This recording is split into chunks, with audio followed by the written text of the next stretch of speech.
देखो प्रश्न वाली 9.2 प्रश्न 4 एक कहता है कि समांतर चतुर्भुज एबीसीडी। पी क्या है? समांतर चतुर्भुज है। एबीसीडी के उभयंतर में स्थित कोई बिंदु है, यानी दोनों के बीच में कोई एक बिंदु है। तो बिंदु लिख दिए ना, तो सिद्ध करना है। पहला area APB plus area PCD बराबर 1/2 गुना एबीसीडी होता है, समझ आएगी ना।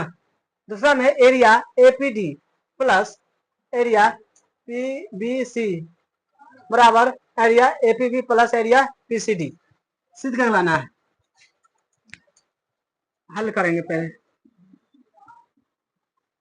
पढ़ा लिखेंगे कची पी के समांतर चतुर्भुज। पी के समांतर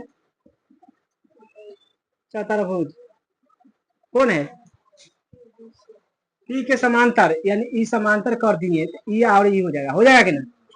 तो A B I F E F है ना, ये ना होगा। दो का चतुर्भुज हो गया। ये वाला भूल जाना, अभी वाला इसको कैसे करना है भूल जाना। इसको पहले निकालेंगे उसके बाद नीचे आएंगे। तो अब लिखेंगे अब त्रिभुज ले लेंगे कौन? ए पी बी। ए सिद्ध करने कहता है एरिया ए पी बी बराबर करेंगे, कैसे करेंगे? चाहे प्लस कैसे कर देंगे? प्लस बराबर करे तो कोई दिक्कत ना है। 1/2 ए बी ई एफ हो जाएगा कि ना। 1/2 ए बी ई एफ समीकरण 1 हो गया। पहला का बन गया।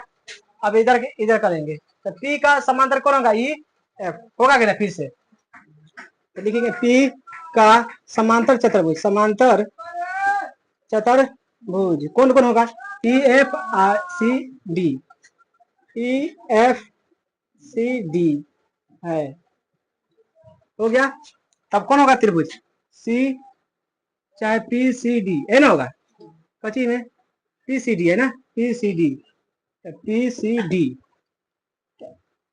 एरिया पी सी डी बराबर 1/2 अगुना ई एफ अगुना D E F C D है ना। क्या हो गया समीकरण? समीकरण 1 और 2 से। समीकरण 1 और कैसे 2 से। अब देखो समीकरण एक जोड़े 1 और 2 जोड़ेंगे तो ए पी बी होगा कि नहीं? एरिया कैसे हो जाएगा? ए पी बी प्लस फिर हो जाएगा कौन? एरिया पी सी डी हो जाएगा कि ना।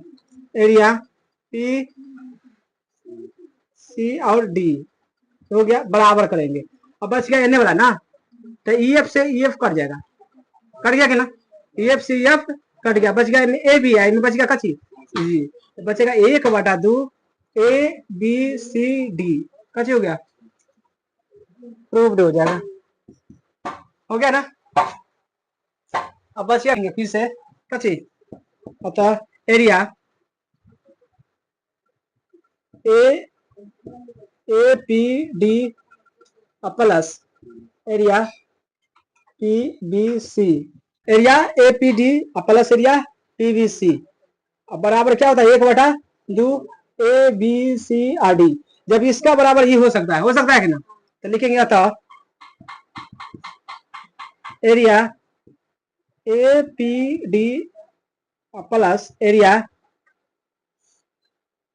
पी है पी बी सी बराबर हो जाएगा, एक बराबर इक्वल हो जाएगा area A P B, area A P B plus area P C D कच्ची हो जाएगा, प्रूव्ड हो गया। देखो प्रश्न 5 आ गया, कहता है चतुर्भुज कौन कौन है? पी क्यू आर एस और A B R S. P Q R S और ए बी आर एस दोनों बराबर है, सब कच्ची है बराबर है। ऐसा बनाए एक ही आधार है, एक ही समांतर चतुर्भुज में जब स्थिर रहता है आपने सामने की भुजा कच्ची हो जाता है, बराबर हो जाता है, हम बताए हैं। तथा एक्स भुजा बी आर पर स्थित है, एक्स है जो किस पर स्थित है? बी और आर पर स्थित है। तो सिद्ध करना है पहला area P Q R S बराबर area A B R S है, यानी पी क्यू आर एस बराबर ए बी आर एस है। समझ आए कि ना। दूसरा में पहले बना दो, हल करेंगे। पी क्यू आर एस और कची है A B R S. A B R S एक क्या है, समांतर चतुर्भुज है, समांतर चतुर्भुज है। तो देखो हम बता दिए हैं, जब चूंकि लिखेंगे, चूंकि पी क्यू आर एस और ए बी आर एस सब एक ही रेखा और एक ही समांतर पर है कि ना। देखो ये रेखा गया ये एक ही पर है ना, एक समांतर है ना। तो लिखेंगे एक ही रेखा, एक ही रेखा एवं समांतर रेखा पर स्थित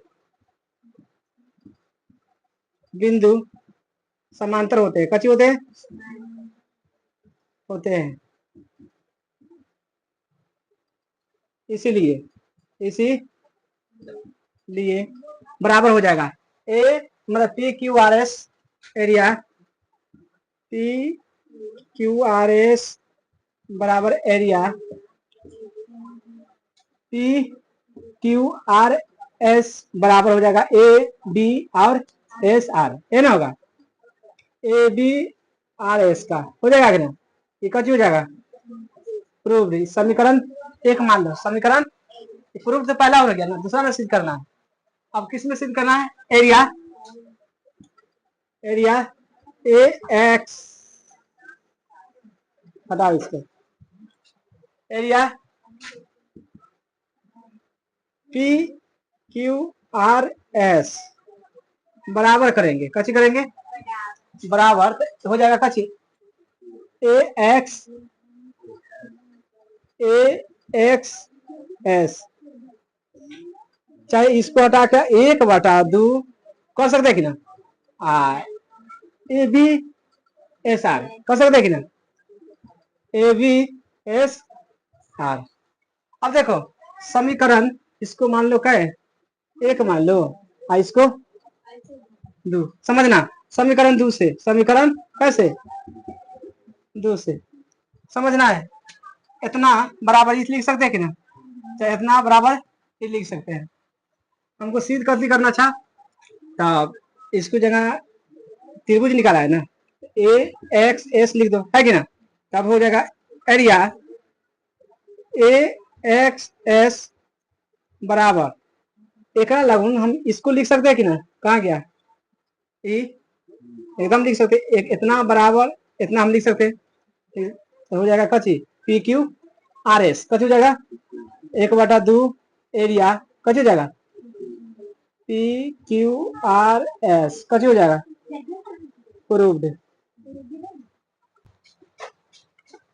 देखो प्रश्न 6, प्रश्न 6, एक किसान के पास समांतर चतुर्भुज है, कथी है समांतर चतुर्भुज P Q R S, P Q R S के रूप में खेत है, कथी है ये खेत है, उसमें आर एस स्थित है, आर एस पर कोई स्थित कोई बिंदु है ए है, कौन है मान लिए कथी है ए, पी का और से पी और क्यू से कथी कर दिए मिला दिए, कथी कर दिए मिला दिए हैं।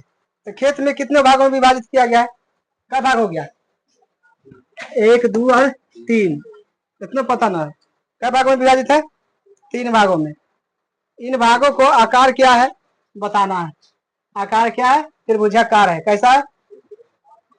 किसान खेत गेहूं दाल बराबर बराबर भागों में करना चाहता है, कैसे कर सकता है, समझ कि ना कैसे कर सकता है। देखो पहला लिखेंगे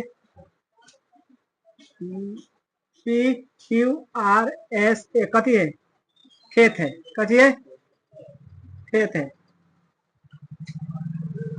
आकार के बात करेगा तो आकार कैसा हो गया? त्रिभुजाकार है, त्रिभुज जैसा, त्रिभुज हो गया ना। यह खेत 3 भागों में विभाजित है, 3 भागों में कची है, विभाजित है, विभाजित है। तो पहला ले लेंगे कौन? त्रिभुज एरिया, क्या दाल भी लगाना है और कची का गेहूं दोनों लगाना है। तो हम पहले दाल निकालते हैं कची के। A P B, A P B बराबर 1/2 हो जाएगा कि ना। और P Q R S area हो जाएगा कची, पी क्यू और आर एस। अब देखो एपीबी में एरिया, ए पी बी में कची लगा दे, कची लगा दे, दाल लगा लेते हैं, कची लगा लेते हैं, दाल लगा लेगा, कोई दिक्कत? इसमें कची लगा लेगा, दाल, दाल लगा लिया ना। अब बच गया कौन? ये एरिया ना, और ये एरिया, इनमें कची लगा लेगा, गेहूं लगा देगा। अब ये पूछेगा एरिया के, आप लिखेंगे, फिर लिखेंगे एरिया। अब कौन बच गया? पी ए एस हो जाएगा ना, area P A S plus, फिर एरिया कौन बच गया? P A R, Q A R, Q A R में आदि बराबर 1/2 कची हो जाएगा, P Q R S. Area P Q R S. अब देखो ये इतना बच गया, कची लगा देगा, area P A S plus area कची है, के क्यू ए और आर।